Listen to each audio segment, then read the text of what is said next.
Pour améliorer la sécurité alimentaire et nutritionnelle dans la sous-région ouest africaine, le CORAF, à travers le Programme de résilience des systèmes alimentaires en Afrique de l'Ouest FSRP, a mis en place des mécanismes de fonds compétitifs et commissionnés pour le financement de la recherche au niveau régional.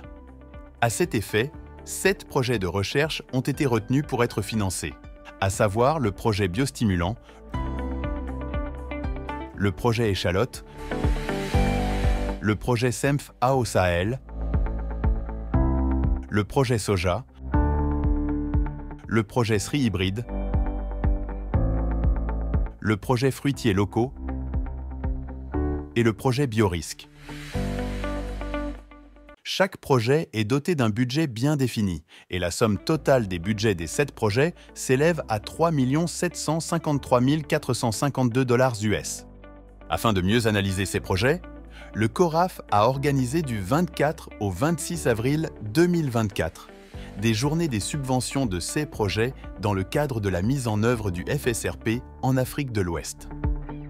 Pour le CORAF, c'était bon que nous nous retrouvons entre les chercheurs et techniciens qui ont élaboré les projets, leurs financiers qui vont gérer les ressources pour échanger autour de ces projets-là, que tout le monde sache le contenu de ces projets et si éventuellement il y a encore des choses qu'on peut améliorer dans le montage du projet, ce serait l'occasion qu'on en parle et qu'on en tienne compte. Cette réunion essentielle a réuni chercheurs, comptables et organisations de producteurs agricoles, leur permettant de discuter concrètement des différents projets de recherche. Nous avons présenté le projet sur l'amélioration de la production de semences fourragères et pastorales en Afrique de l'Ouest, particulièrement au Sahel. Donc, au Sahel, pratiquement tous les 2 ans, on a un grand déficit fourrager en termes de millions, de dizaines de millions de tonnes de fourrage. Ce qui fait que du coup, la productivité du bétail qui est basée essentiellement sur le fourrage naturel et les résidus des cultures est faible. Comme conséquence, faible production de la viande, faible production du lait et pour nourrir, et ça coûte cher dans les grandes villes. Nous avons un projet intitulé Fruitiers locaux. Il s'agit d'introduire des accessions supérieures de 2 espèces fruitières qui sont des espèces locales en Afrique de l'Ouest et en Afrique du Centre. Donc on parle d'espèces locales, c'est des espèces qui poussent naturellement chez nous, qui n'ont pas été introduites d'ailleurs. Donc nous avons 3 espèces qui sont le baobab, le tamarin et le jujubier. Et notre objectif, c'est de promouvoir la consommation des fruits produits par les arbres qui sont des espèces locales de chez nous.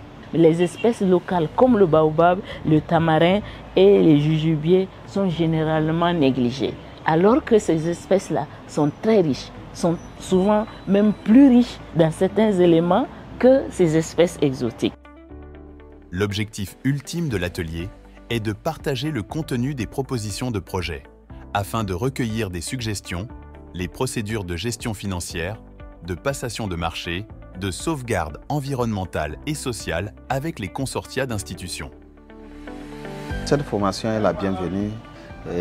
Elle nous permet vraiment de mettre en œuvre toutes les recommandations qui ont été soumises et aussi de bien gérer ces projets par rapport au financement qui seront là. Cela nous permet aussi d'éviter le rejet des factures par rapport au rapport financier et cela nous permet d'utiliser d'une façon efficiente ces fonds qui seront alloués. Nous nous engageons de mobiliser les structures, d'accompagner les chercheurs pour l'exécution de leurs activités, de rendre disponibles les rapports financiers et de s'assurer de l'éligibilité des pièces de convoyer les pièces comptables à bonne date, c'est-à-dire tous les 3 trimestres.